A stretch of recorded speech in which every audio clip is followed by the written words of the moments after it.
cómo no, Yersinia pestis, ¿verdad? Agente biológico de una enfermedad que nos marcó como humanidad. Y esto es referido a la famosa muerte negra, en su momento, allá por el 1300, la gran mortandad también en el mar, porque prácticamente casi arrasa con toda la población europea. Entre el 60 y el 80% de la población europea murió a consecuencia de la peste de mediados del 1300. Y a mediados del 1600 volvió a surgir otro foco de peste enorme, otro brote epidémico que se hizo pandémico, y de la misma manera se llevó casi el 40-50% de la población europea, llamada también la peste negra, a mediados del 1600. No estuvimos exentos nosotros, como vamos a ver, así que entonces su agente biológico, Yersinia pestis, claro que vale la pena estudiarle, claro que vale la pena verle, porque definitivamente se asocia con una serie de parámetros que como médicos estamos obligados a saber. Y es por eso. Esto es del año 2014, y uno diría, pues estamos hablando de hace 10, 11 años atrás. Es que van a ver ustedes que la peste no se presenta todos los años, se presenta cada determinado número de años más o menos. Como vamos a ver, esto está muy ligado al fenómeno climatológico. En ese momento, por ejemplo, para el 5 de julio del 2014, aquí están leyendo que en La Paz, el jefe de epidemiología del Servicio Departamental de Salud de La Paz, el doctor René Barrientos, un excelente epidemiólogo boliviano, informó que se había realizado un cerco epidemiológico a 36 comunidades del municipio de Apolo para controlar un brote de peste bubónica. Un menor de 10 años fue la primera víctima fatal, y desde ya nuestro epidemiólogo dijo que existen además 5 casos de peste bubónica en niños de la comunidad Situri en Apolo. En otras palabras, sabemos hoy por hoy que Apolo, siendo un municipio y localidad de Bolivia y capital de la provincia Franz Tamayo, está dentro de lo que conocemos como áreas geográficas donde se abren de tanto en tanto estos focos de peste. Pero vayamos un poquito a la historia de esta patología y sobre todo del microorganismo, porque Alexander Emil Yersin, a quien están viendo ustedes en la imagen, fue el médico y bacteriólogo suizo quien de manera sistemática y metodológica logró encontrar al agente biológico de la peste en un brote epidémico que se había producido en Hong Kong en el año 1894. Prácticamente de manera independiente y simultáneamente, otro médico microbiólogo japonés, el doctor Shibasaburo Kitasato, es el que también ha de buscar en el mismo problema que se presentó en Hong Kong al microorganismo causante de ese foco de peste, y ambos, desde ya le ganó Yersin, pero logran finalmente el descubrimiento de este bacilo, al cual después de estudiarle y de aplicarle los postulados de Koch, Henle Koch, automáticamente se vio que evidentemente era la causa etiológica de la peste, y muchos más años por delante ha de darse el nombre de Yersinia al género, precisamente en honor al doctor Yersin. ¿De acuerdo? Desde entonces le conocemos como Yersinia pestis, no es la única, hay otras Yersinias, Yersinia enterocolítica o Yersinia pseudotuberculosis, pero sin duda alguna esta es la que destaca por la patología que puede llegar a producir. Taxonómicamente estamos hablando del orden de los enterobacteriales, con la familia Enterobacteriaceae. Aquí está nuestro género Yersinia con su especie pestis. Hoy por hoy conocemos estas 5 subespecies. Hasta hace un tiempo atrás solo hablábamos de 3 subespecies. La subespecie antiqua, la subespecie medievalis y la subespecie orientalis. Hoy por hoy conocemos 2 más, la subespecie intermedio y la subespecie pestoides. De hecho, ¿a qué se refiere cuando hablamos de subespecies? Que a partir del microorganismo líder, llamaremos así Yersinia pestis como género y especie, en el tiempo y por modificaciones genéticas van apareciendo estas variantes que desde ya caracterizan incluso geográficamente, en otras ya se han mezclado las áreas geográficas, pero gracias a ello se pueden establecer estas subdivisiones dentro de lo que correspondería a la especie Pestis. Y obviamente asumimos el término de subespecie por cuanto se la puede rastrear hoy por hoy gracias a la metodología que tenemos en la biología molecular, de ahí es que surgieron estas dos, pero no solo esto, sino que también se puede hacer un estudio de corte serológico y determinar ante qué subespecie nos podemos encontrar. ¿Listo? Todas potencialmente son capaces de desencadenar un cuadro de peste como tal. De hecho, si hablamos del ciclo de la peste, esta es una enfermedad que naturalmente se transmite entre las ratas. Ahí está en realidad el reservorio fundamental. Por lo tanto, es una zoonosis en principio que después se convierte en una enfermedad epizoonótica cuando el hombre por accidente entra en contacto con estos animales. Una vez que están infectadas, la mayoría de las ratas puede llegar a morir por esta causa etiológica, pero hay un porcentaje que puede sobrevivir y ese es el que se convierte en el reservorio y fuente de transmisión para Yersinia pestis. Las ratas se infectan a través de vectores y obviamente en este caso el vector principal es la pulga de la rata, la Genopsila chaeotis. Siempre se ha hablado y en muchos libros van a encontrar que solo le atribuyen a la Genopsila chaeotis, pero en realidad no es la única. Básicamente cualquier otra pulga puede actuar como vector y en nuestro país no necesariamente es Genopsila chaeotis, casi no tenemos. Que yo sepa, nadie ha descrito Genopsila chaeotis en Bolivia, pero sí tenemos a las pulgas que corrientemente sabemos que existen y se encuentran distribuidas en nuestro territorio geográfico. Por lo tanto, la principal es Pulex irritans, que es la pulga corriente, ¿verdad? Así como las otras pulgas de Tenocephalidis catis, Tenocephalidis canis, que son la pulga del perro, la pulga del gato, que también fácilmente pueden llegar a ser transmisores de este microorganismo. ¿Qué sucede para que se inicie el ciclo biológico en cuanto al microorganismo y a la enfermedad que después puede producir? Que la pulga va a picar y va a chupar la sangre de un animal infectado. Si el animal está infectado, obviamente va a ingerir a Yersinia pestis. Estas se van a multiplicar en el intestino de la pulga y de esa manera pueden ser transmitidas a otras ratas en la próxima vez que tengan que picar estos animales. Lo interesante es que esto que parece tan sencillo, vamos a ver que sigue un ciclo a su vez muy interesante. No nos adelantamos, vamos de manera general. De esa manera la enfermedad se empieza a extender y obviamente la mortalidad en las ratas puede hacerse tan elevada que la pulga necesita nuevos hospedadores, no se va a quedar allí a morir junto con la rata hospedadora, ¿verdad? Tiene que buscar nuevos hospedadores y de esa manera accidentalmente, si nosotros entramos en este círculo, entramos en contacto con las pulgas nos van a picar a nosotros y nos van a transmitir la enfermedad de la misma manera que lo hicieron con las ratas. Aquí tienen ustedes ese ciclo, básicamente hemos dicho de zoonosis, una enzoonosis, porque circula entre las ratas y los roedores silvestres.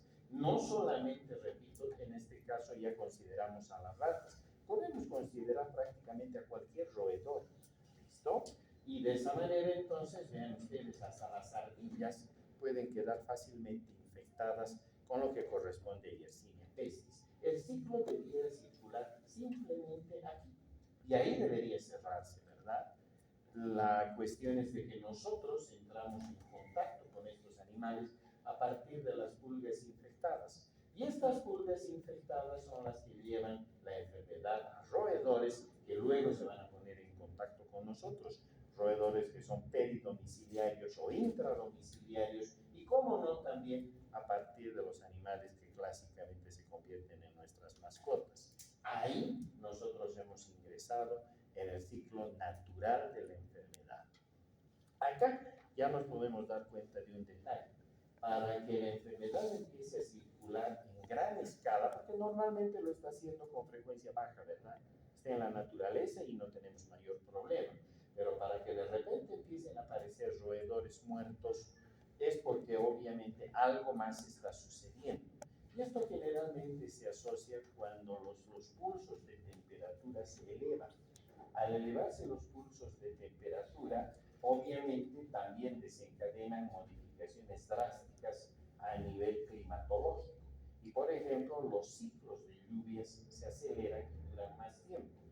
Cuando estamos hablando de esto, ¿a qué fenómeno nos estamos refiriendo? Díganlo fuerte. Aquí se pueden equivocar, no hay problema, ¿verdad? Es el fenómeno clásico del niño, ¿verdad? Su rebote en la niña. Entonces, cada vez que se presenta el fenómeno del niño, ya sabemos que algo malo puede suceder. En nuestro caso, pueden aparecer los focos de peste, como vamos a ver. Pueden aparecer los focos de difteria en poblaciones que no han sido vacunadas, donde lamentablemente hay rechazo hacia las vacunas. Pueden aparecer focos de leptospirosis, fundamentalmente. Si yo me quedo de todos estos con los más importantes desde el punto de vista de que circulan entre animales y luego como verdaderas epizonóticas entran en contacto con el hombre, obviamente está el problema de la peste, está el problema de la leptospirosis fundamentalmente. Y eso es por algo sencillo, ¿verdad? Se darán cuenta que si hay ciclos de lluvia que duran mucho tiempo y son muy agresivos, los roedores no se van a dejar morir. Los roedores que están en la naturaleza, van a morir más por la enfermedad porque va a circular mucho más Yersinia pestis.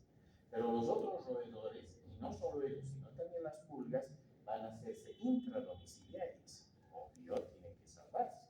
Los roedores entran a las casas. ¿Recuerdan lo que las abuelitas decían? Este año va a llover mucho. ¿Por qué? Porque está entrando el ratón a la casa. Típico, clásico, y evidentemente llueve mucho más. ¿Listo? Entonces, es porque los roedores están escapando de una situación ambiental que va en contra de ellos, por lo tanto se hacen intradomiciliarios y ahí nosotros somos los que automáticamente entramos en contacto ya con esta patología. ¿Listo? Entonces tiene que ver, por eso es que no se presenta todos los años, por eso es que salta, puede haber momentos en los cuales aparece el fenómeno del niño, hay el rebote de la niña, pero no hay focos de peste. Que bien, todo se cerró en la naturaleza, ¿verdad? Lo que llamamos la fase de contingencia desde el punto de vista biológico.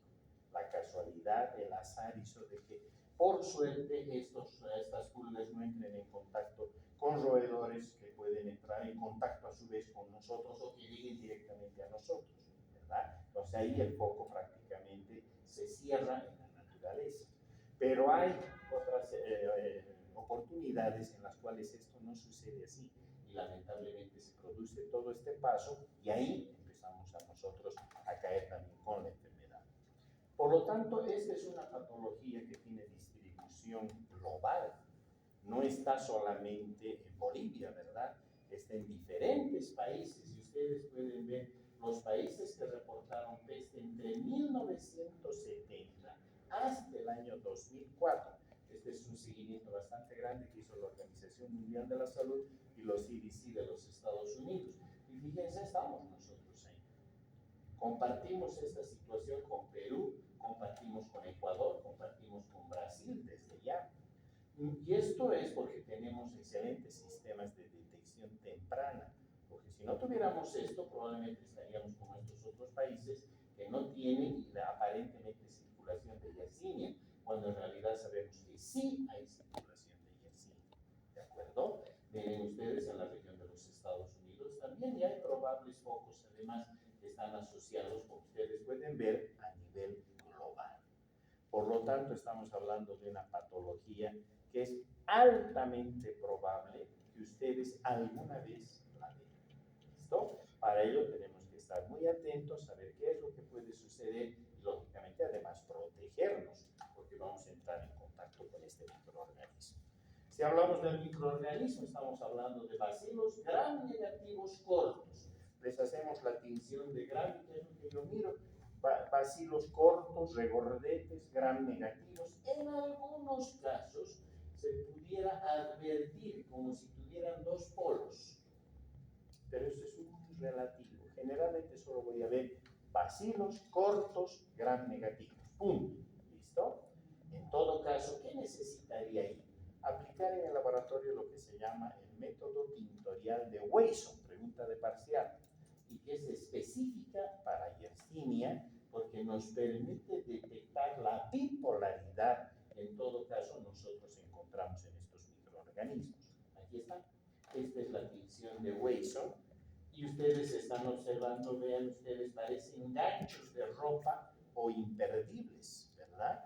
Ahí está esa imagen bien característica. Los polos quedan bien teñidos, mucho más teñidos que el resto del soma bacteriano. Y al producirse esa morfología, nosotros decimos, ah, mira, esto tiene la posibilidad, si desde aquí empezamos a ver esto, y obviamente orientados por la clínica y todo lo que hemos dicho, entra en el terreno de una probable posibilidad de peste, si sobre los cultivos aplicamos o sobre las muestras obtenidas directamente, como ya vamos a ver, podemos observar estas imágenes con el método de Wasson, casi ya nos hemos acercado a abrir la puerta del diagnóstico a lo que sería peste. ¿Listo? ¿Cuál es la fisiología que exhiben estas bacterias? Primero, son anaerobio facultativas, o sea que se comportan como un enterobacterial cualquiera, ¿no es cierto? Han visto que en todo caso entre los enterobacteriales teníamos Escherichia coli, teníamos Enterobacter, Klebsiella, se comportan exactamente igual. Eso significa que metabólicamente respiran aeróbicamente y cuando no hay posibilidades de que exista oxígeno, las tensiones de oxígeno disminuyen, empiezan a cambiar el switch, pasan al sistema de fermentación y respiran por fermentación, que eso es lo clásico, utilizando azúcares de base. Así que entonces son anaerobios facultativos, sí. Por otra parte, no son exigentes nutricionales, como cualquier enterobacterial. Pueden desarrollar sobre el substrato que ustedes pongan. Inclusive, nosotros encontrábamos, ya les voy a comentar, en las cajas Petri, hasta en el agua de condensación de las tapas de las cajas Petri encontrábamos a Yersinia cuando trabajábamos con Yersinia pestis. Por lo tanto, es altamente peligroso. Es muy fácil de que uno se pueda infectar y obviamente que pueda uno cursar por esa enfermedad. Son bacterias capsuladas, tienen cápsula, no tienen esporas, por suerte, porque eso ya sería el colmo. Por otra parte, típicamente no tienen movimiento, son inmóviles, tienen la capacidad de desarrollar entre 30 a 37 grados centígrados. Su temperatura ideal siempre ha de ser 35, 37, pero si ustedes rebajan la temperatura a 30 grados, desarrollo, no hay mayor problema. Son bacterias oxidasa negativas por el hecho de que son precisamente anaerobio facultativos, ¿verdad? Van a más que nada fermentar. Y por otro lado son catalasa positiva típicamente.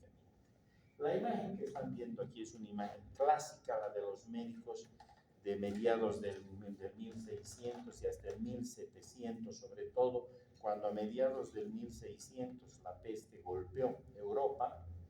Los médicos no sabían en principio, primero que por entonces no se hablaba de bacterias, no sabíamos de la teoría microbiana de las enfermedades.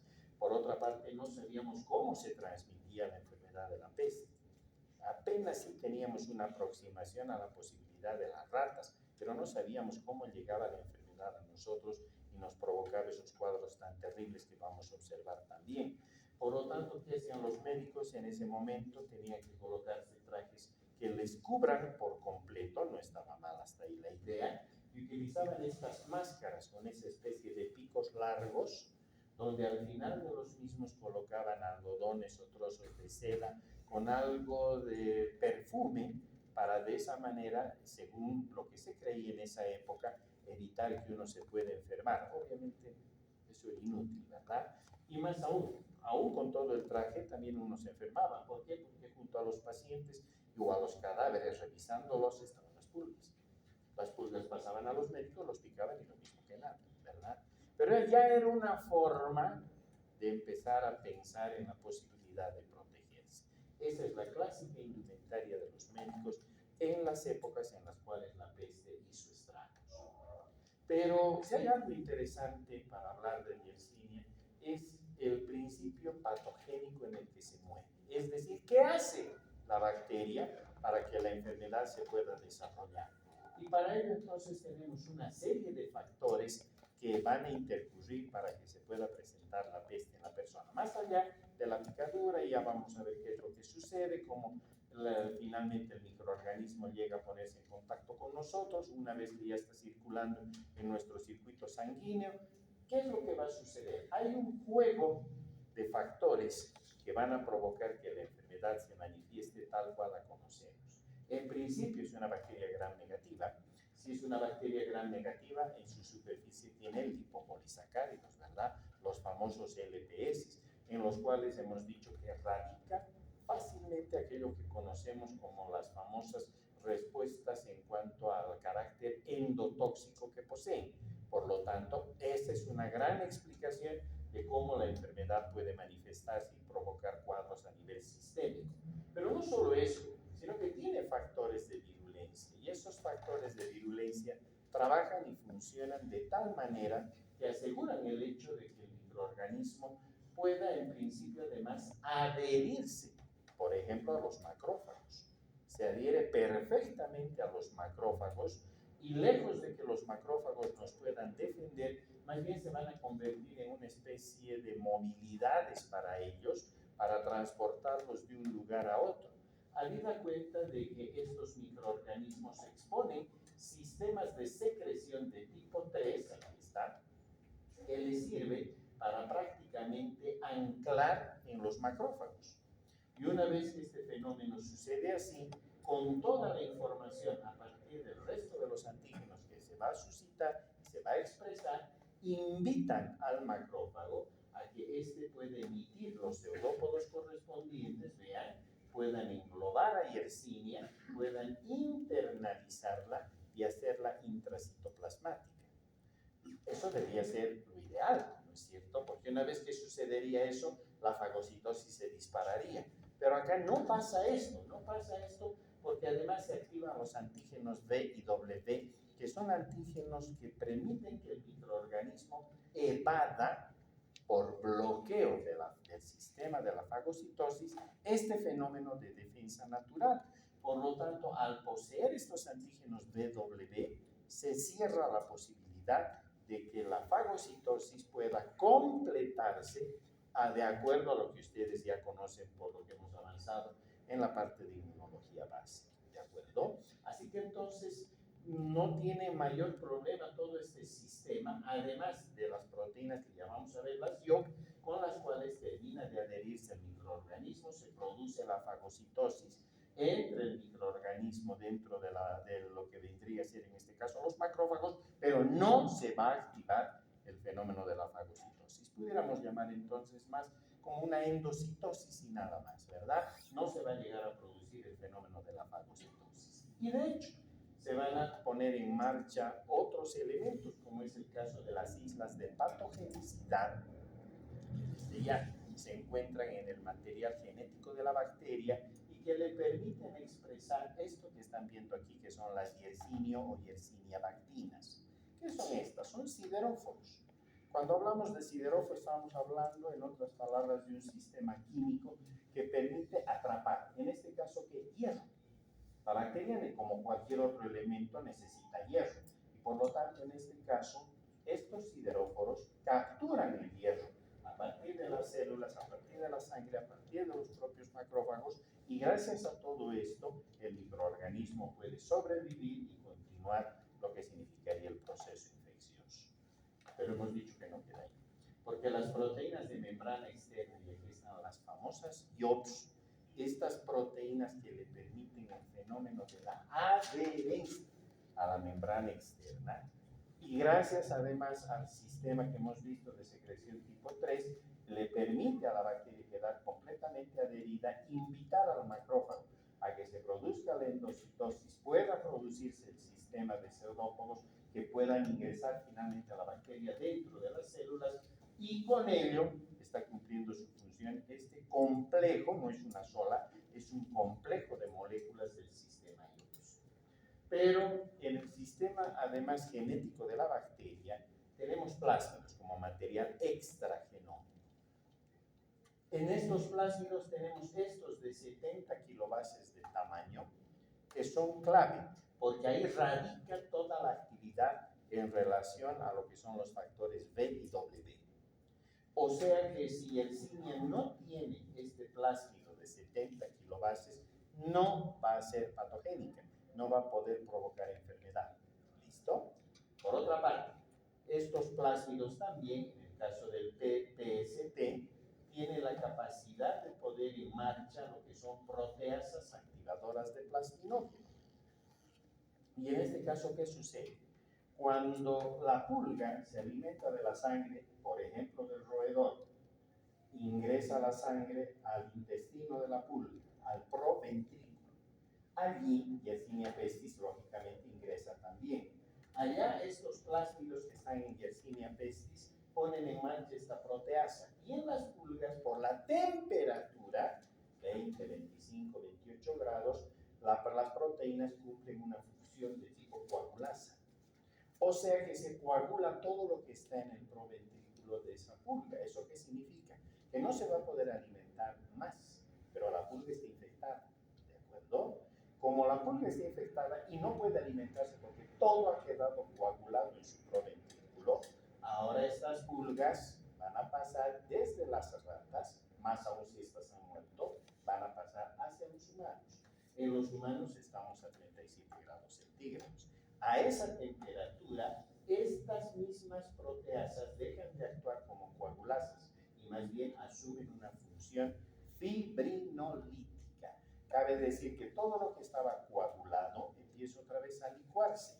Y al licuarse, la pulga está muy hambrienta, empieza a picar y a chupar sangre ferozmente a partir de los hospedadores humanos. El problema es que no solamente al picar chupa la sangre, sino que regurgita. Y al regurgitar, Yersinia pestis entra finalmente a nuestro torrente circulatorio a través, lógicamente, de esos vasitos distales de riego sanguíneo. ¿Se entendió? Esa es la manera entonces en la que se va a producir.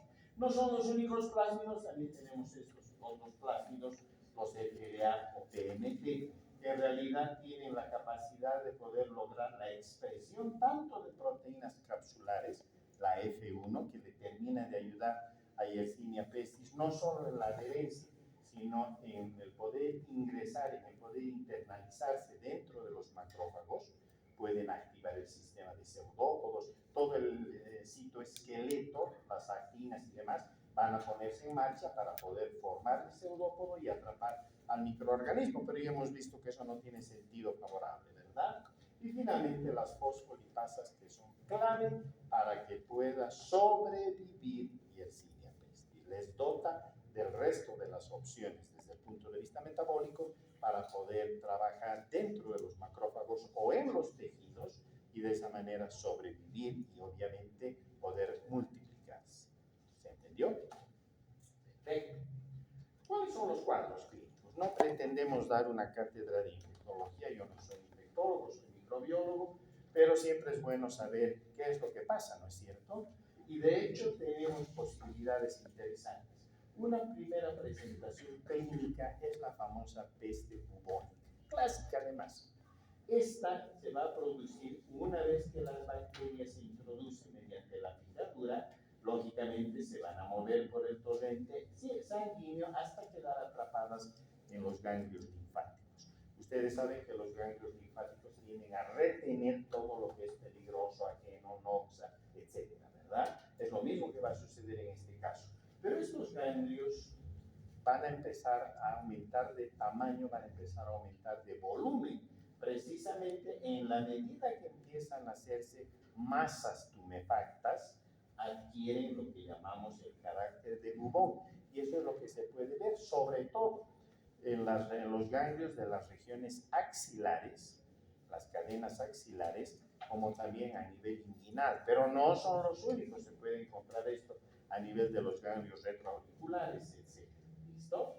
De esa manera las bacterias pueden volver al torrente circulatorio. Obvio, han vencido el filtro de lo que corresponde a los ganglios y ya saben ustedes anatómicamente el conducto torácico las puede llevar otra vez a vía de la ruta linfática hasta el torrente circulatorio. Ahora sí, el momento que llegan al torrente circulatorio nuevamente nuestro paciente va a ingresar en un proceso septicémico generalizado porque Yersinia va a llegar allá donde el riego sanguíneo la tiene. ¿De acuerdo? Ahí es donde se producen hemorragias. Estas hemorragias están dadas porque hay una activación de los factores de coagulación en principio y luego estos factores se van a empezar a depauperar. Hay un déficit en estos factores, se agotan los factores de coagulación y más bien los pacientes empiezan a sangrar, aparecen manchas negras en la piel, hay procesos de gangrena en los extremos distales, obvio, los riegos sanguíneos están disminuidos, hay trombos sépticos a nivel de vasos pequeños y por lo tanto también hay dolor en lo que corresponde a la parte linfática. Nuestro paciente entra en shock, empieza a delirar, hay alteración en el sistema nervioso central y obviamente si está ya en estado septicémico, la muerte puede sobrevenir muy rápidamente. 2, 3, 4, 5, 6 días y el paciente puede fallecer si es que no ha sido diagnosticado y menos tratado. ¿De acuerdo? Perfecto, ahí está. Vean ustedes esos bubones. Cadena inguinal, en este caso axilar, perdón. Aquí estamos bien, a nivel de pierna, y lo mismo en este caso a nivel de la región inguinal. Son bubones grandes que además se abren espontáneamente hacia la región de menor, en este caso, tensión, hacia el exterior, ¿verdad? Entonces, a la región de menor resistencia se abren esos ganglios, se fistulizan y uno puede observar ese material, incluso purulento, que está cargado de Yersinia. Si uno toma una muestra a partir de esto y va a la microscopía, hacia el grano, y clínicamente ya estamos sospechando y hacemos el Wesson, ¿qué es lo que vamos a observar? Lo que decíamos, esa imagen de bacteria. Primero, muchos leucocitos polimorfos, seguramente ya vamos a observar algunos macrófagos y sin duda alguna vamos a observar a estos bacilos que van a aparecer en forma de ganchos o de interligas. ¿Listo? Con lo cual, les vuelvo a repetir, nuestro diagnóstico está prácticamente en manos. Pero si bien esa peste bubónica es la clásica, es lo que más vemos, pero sin embargo hay una forma que es más grave, es la peste neumónica. ¿Por qué? Porque en este caso la infección se va a dar cuando Yersinia es inhalada directamente o bien llegan hasta los pulmones, focalizan en pulmones cuando ha pasado de peste bubónica al torrente circulatorio. ¿Me explico? En estos casos, Yersinia pestis puede encontrarse, por ejemplo, en los restos de los roedores. Y si esto sucede así, y si me pongo en contacto con las vísceras de estos animales, puedo yo aspirar e inhalar simultáneamente lo que significan estos microorganismos, que ya han visto que sobreviven donde los pongamos, hemos dicho. Por lo tanto, es muy fácil que yo me contagie por vía aérea y desarrolle una peste de corte neumónico que realmente es muchísimo más rápida en su desenlace. Puede provocar prácticamente un cuadro de una neumonía hemorrágica aguda y en el término de 1, inclusive hasta 3 días, puede provocar la muerte del paciente. O si el paciente hizo una peste bubónica, hemos dicho que regresan a la sangre las bacterias, hay un cuadro septicémico, pueden focalizar a nivel pulmonar y hacen lo mismo, una neumonía hemorrágica necrotizante de curso agudo y el paciente otra vez en 1 o 2 días a partir de esto puede fallecer. Más de las veces no nos da tiempo u opción, inclusive hacer tratamiento. ¿Listo? Esta es a la que más miedo le tenemos. Miren cómo se ponen los dedos. Hay gangrena distal. En otras palabras, no hay el riego sanguíneo que debería existir. Todos son trombos sépticos. Si nosotros esfacelamos acá este dedo o con una lanceta, aplicamos y hacemos una punción y obtenemos sangre, vamos a obtener casi un cultivo puro de Yersinia pestis. ¿Listo? Entonces, esto es un cuadro tremendo. Son cuadros agresivos. Y obviamente en las formas neumónicas, ni qué decir, hemos dicho, el cuadro avanza muy rápidamente. En la septicémica, que además ilustran las imágenes anteriores, muy rápidamente Yersinia se va por el torrente circulatorio a todo el cuerpo. En algunos casos ni siquiera se van a formar los bubones, porque están pasando directamente al torrente circulatorio. Allí donde lleguen van a provocar problemas. Llegan a pulmones, peste neumónica. Llegan al sistema nervioso central, meningitis pestosa o peste meningia.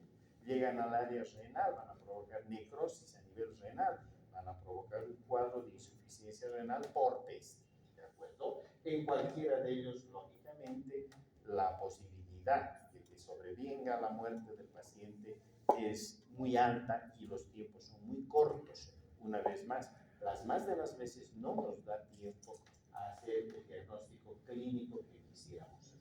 Son casos de peste. ¿Listo? A lo que vamos y a lo que nos interesa. Desde el punto de vista del laboratorio, ¿qué tenemos que hacer? Primero, que sabemos que la sangre es vital, porque sabemos que ahí nosotros podemos encontrar el agente biológico. Si estamos viendo que tarde o temprano va a circular por el torrente circulatorio, ¿verdad? Por lo tanto, en sangre sí le vamos a encontrar. Los hemocultivos van a ser positivos y se positivizan rápidamente. En 12 horas, en 18 horas ya son positivos los frascos para hemocultivo. No solo ello, también podemos tomar muestras a partir, hemos dicho, de los ganglios, ¿cómo no, verdad? De esos bubones. Si estamos viendo que son prácticamente cultivos puros de Yersinia pestis o de órganos. Por ejemplo, si estamos en un foco de peste neumónica, la muestra de esputo. Esa que trabajamos para tuberculosis, la misma muestra nos sirve en estos casos, pero siempre con la bioseguridad practicada en grado extremo. No podemos nosotros trabajar o atender a un paciente afectado de peste si es que no vamos a protegernos, si es que no vamos a seguir las reglas de la bioseguridad al pie de la letra. Puede sucedernos lo que va a suceder en los casos en los cuales el fenómeno del niño y de la niña nos provoca problemas, cuando hemos dicho que aparecen las leptospirosis, aparece peste, aparecen las fiebres hemorrágicas. Recuerden lo que nos pasó tristemente con un colega gastroenterólogo hace unos años atrás, cuando por precisamente un problema de fiebre hemorrágica, a partir de una persona que se infectó entre Caranavi y Palos Blancos, la paciente llegó a La Paz, parecía que era simplemente una hemorragia digestiva alta. El colega gastroenterólogo atendió a esta paciente, la paciente falleció y él también con fiebre hemorrágica. Porque obviamente no pensaron en que se podía tratar de en este caso, de un cuadro de fiebre hemorrágica, no hubo la bioseguridad pertinente y miren lo que quedó, ¿verdad? Pues hay que tener muchísimo cuidado. Las muestras entonces se las puede obtener, se las puede trabajar, pero sobre todo ustedes van a trabajar con las falanges. ¿Por qué? Porque cuando estoy en un lugar tan alejado de una ciudad, porque hemos visto que esto básicamente se va a presentar en área rural, obvio, ¿verdad? Y ahí no voy a tener seguramente el laboratorio de bacteriología. Lo más probable, pero clínicamente tendré que yo hacer el diagnóstico, clínica y epidemiológicamente. Si estoy en un lugar, como vamos a ver, en nuestro país, donde hay mayor posibilidad de que se activen los focos de peste, entonces tengo que estar muy alerta y sobre todo si estamos atravesando fenómenos de niño o de la niña, ¿cierto? ¿Qué significa el manejo de falanges?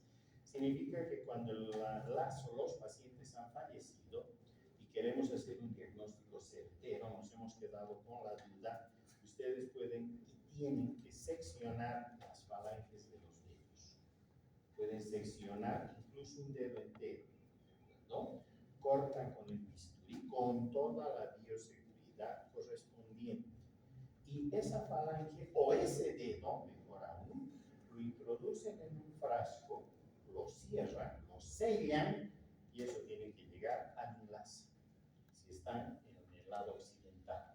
Si están en el lado oriental, hacen el no tienen que estar inmersos en alcohol, formol, suero fisiol, nada. El dedo tal cual lo han seccionado, así lo introducen en el frasco, cierran.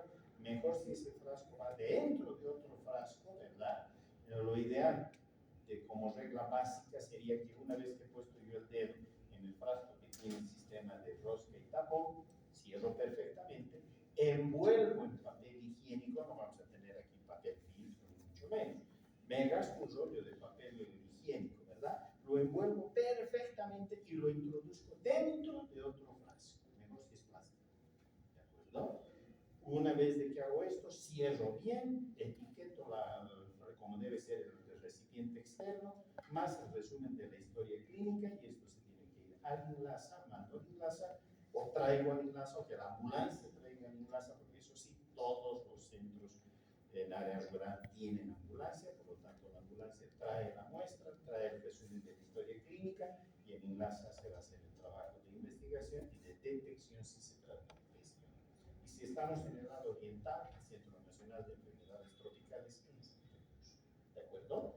Mandamos así, perfecto, nos van a felicitar, y obviamente tengo que avisar a sedes, tengo que avisar a mi red de salud, tengo que a través de esto, la información tiene que llegar después al SNIS, como vamos a ver, para que esto quede perfectamente documentado. Esta es una enfermedad de declaración obligatoria, no me puedo callar, ¿listo? Esto tengo que denunciar dentro de lo que es el sistema de salud pública del país. Eso es entonces, ya saben, nada de alcohol, formol, suero fisiológico, nada. El dedo tal cual, cierran, envuelven, como hemos dicho, otro frasco y la ambulancia que trae. ¿Listo? Ya está. La muestra de esputo por la peste neumónica y líquido cefalorraquídeo, peste meningia. Eso no van a poder obtener, obviamente. Eso ya sería si tuviéramos las posibilidades de un laboratorio y poder trabajar con la bioseguridad suficiente para obtenerse este tipo de muestras. Ustedes lógicamente saben que si hay un cuadro de meningitis pestosa, la muestra ideal sería el líquido cefalorraquídeo o sangre, porque es obvio que circula por sangre. Es obvio, ¿verdad? La otra opción, si tengo que mandar, hemos dicho, de la falange, generalmente ya es necropsia, ¿verdad? No le vamos a cortar al paciente el dedo. Entonces, generalmente es cuando el paciente ya ha fallecido y procedemos a hacer autopsia y cortamos el dedo. Se llama autopsia cuando secciono el dedo una vez que el paciente ha muerto. Y se llama necropsia cuando el paciente ha sido enterrado. Ustedes están en una red de salud y les avisan que en una comunidad están muriendo personas, aparentemente les dicen, les salen unos tumores y empiezan a tener fiebre y se mueren, y empiezan a tosen sangre y se mueren. Entonces llegan, ya los han enterrado, ¿verdad? Pero ustedes no se van a quedar con la duda, jamás. Nos podremos hacer la necropsia con permiso de las autoridades locales y de los familiares, siempre y cuando nos autorice, porque de lo contrario sería grave. Podemos sacar el cadáver y cortar la falange. Eso ya es necropsia, ¿de acuerdo? Cuando desenterramos el cadáver. Listo. En el laboratorio, ¿qué vamos a hacer? El gramo otra vez, mire, en algunos casos hay cierta imagen que nos puede hacer sospechar, pero esto es para el bacteriólogo o la bacterióloga que esté experimentado o experimentada, ¿verdad? Con seguridad que si tenemos el antecedente clínico, el antecedente epidemiológico y las muestras, lo que vamos a hacer es llegar hasta la función de Wilson y esto es lo que vamos a observar. Es un trabajo desde ya muy bonito en el laboratorio. A mí me gusta trabajar muchísimo con peste, pero es peligroso. Hay que tener siempre toda la bioseguridad de parte de lo que queremos hacer. Fíjense esa imagen, parecen ganchitos de ropa o imperdibles, típicas en relación al método tutorial de Wilson. El aislamiento primario lo hacemos generalmente en agar sangre, nutritivo y Mahoney. Estas son colonias de Yersinia pestis. Son lactosa negativa. No son como estas que son de col, para contrastar. En el medio de cultivo, este es el agar nutritivo, crecen como si nada, porque hemos dicho que no son exigentes, ¿verdad? Y aquí las estoy viendo igual, en el Mahoney, colonias estas mismas puestas en otra imagen, son lactosa negativas. Aquí están en el agar sangre, colonias grisáceas, redondeadas, 2-3 milímetros de diámetro, superficie convexa, que cuando pasan 3-4 días de incubación, incluso las colonias, vean ustedes, empiezan a asumir esta imagen. Los yanquis le llaman de huevo frito. Ya, de acuerdo. Listo, parecen huevos fritos. ¿Listo? Pero esa es la clásica imagen. Vean, aquí hay una parte central y una parte periférica, como una escarapela. Nosotros más las veíamos como escarapelas. ¿Listo? Entonces, en la medida que se envejecen las colonias, van asumiendo esta morfología. Y ya está. Las pruebas de identificación son sencillas, porque es una prueba de bioquímica tipificación. Le hacemos 3 pruebas. Le hacemos en el Clickler o el TSI, picamos y sembramos por estría. Este es el medio sin sembrar todavía, este es el que ya fue sembrado y salió después de 18 horas. ¿Qué va a pasar? El fondo amarillo, porque hemos dicho que son enterobacteriales. Los enterobacteriales son fermentadores, hemos indicado. Si fermentan la glucosa. Aquí está el color amarillo en el medio de cultivo correspondiente. Y en la superficie leemos la lactosa. Y en el macón que hay lactosa y no daban pigmentación, por lo tanto son lactosa negativas, ¿no es cierto? Aquí está. Hacemos luego la siembra en la batería, en el rojo de metilo y lía. Esta es la lisina de carboxilasa. Típicamente da esto, o sea, negativa. Y el rojo de metilo positivo. Ya está. O sea que con estas 3 pruebas, y además leemos la motilidad, que hemos dicho que es negativa, ya está el diagnóstico hecho, más el antecedente clínico y el antecedente epidemiológico, se cerró el tema. Lógicamente, hoy por hoy existe tecnología en cuanto a serotipificación para poder serotipificar si estamos frente, primero hay Yersinia pestis, existen los antisueros, como también para las subespecies, sobre todo orientalis, medievalis y antigua. Para esas hay. Las otras ya necesitan laboratorios de referencia mucho más grandes. El tratamiento ideal es la streptomicina. Sabemos que la strepto está cuidada, guardada y controlada por el Programa Nacional de Tuberculosis. Por lo tanto, no la usamos, si ustedes quieren, de rutina. En todo caso, se puede utilizar gentamicina, mejor doxiciclina. ¿Listo? Pero además, si estamos en el campo y no tengo si tengo streptomicina del programa de tuberculosis y estoy diagnosticando peste clínica y epidemiológicamente, uso la streptomicina, ¿verdad? Y la voy a justificar más adelante. No me van a hacer lío, porque obviamente mi sospecha clínica está bien fundada, además sobre bases epidemiológicas. Por lo tanto, y más aún si he mandado la falange de los otros que han muerto y estoy salvando a los que todavía están vivos, bueno, pues utilizar finalmente streptomicina. Costo-beneficio, ¿verdad? Tengo que ver eso a favor de mis pacientes. Nunca voy a esperar a que la cosa llegue a ser más grave. ¿Listo? Muy rapidito, ¿qué ha pasado en Bolivia? Entre 1921 y el 22, en la provincia Arce de Tarija, aparecen focos de peste con 387 muertos con la forma neumónica. 39 niños menores de 10 años, los demás forma ganglionar. Miren ustedes, 6 años después que incide con el fenómeno del niño, que son normalmente 5 a 8, 9 años en ese lapso de tiempo. En 1928, otra epidemia en Valle Grande, esta vez en Santa Cruz, peste bubónica con 200 enfermos sobre 1000 habitantes y 88 fallecidos, generalmente por la neumonía. Foto histórica, porque aquí al centro están viendo ustedes al profesor Félix Beitemillas, segundo director del Instituto Nacional de Bacteriología, hoy el Instituto Nacional de Laboratorios de Salud, el INLACE, que está al frente, y él era el experto número 1 en peste del país. Él es el que iba con las comisiones para hacer el trabajo de diagnóstico. A su lado están los doctores Sotelo, Galindo, Torrico y Peña. Ellos eran los que se encargaban de llevar adelante el diagnóstico. 1928. Luego hay una epidemia en Chaco, en la provincia de Entre Ríos, en Tarija. Hay también focos de peste en Sucre, en Tomina, Lagunillas y Choretí. En abril del 45, otra epidemia en Valle Grande. Esta es la que se hizo más famosa. La tasa de ataque del 13%, la letalidad 44%, casi la mitad falleció de los afectados. Predomina la forma ganglionar o bubónica y también se ve la forma neumónica, transmitida básicamente por ratas selváticas. Esta fue la que nos permitió abrir los ojos a la peste, porque en Bolivia seguíamos pensando que no había peste, que no era peste.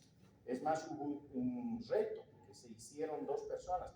Por entonces, el rector de la Universidad Mayor de San Andrés indicó que era una estupidez pensar que se trataba de peste, porque la peste solamente llegaba a los países que tenían puertos marítimos, que los barcos trasladaban a las ratas con peste y las ratas obviamente tomaban los puertos, infectaban a la gente y ahí morían con peste. y Bolivia era mediterránea y no tenía cuerpos, ¿cómo podíamos tener peste? Don Félix Veintemillas es el que se encarga de aceptar el reto y se pone un día y una hora para que en el Paraninfo de la UNSA se produzca la discusión científica.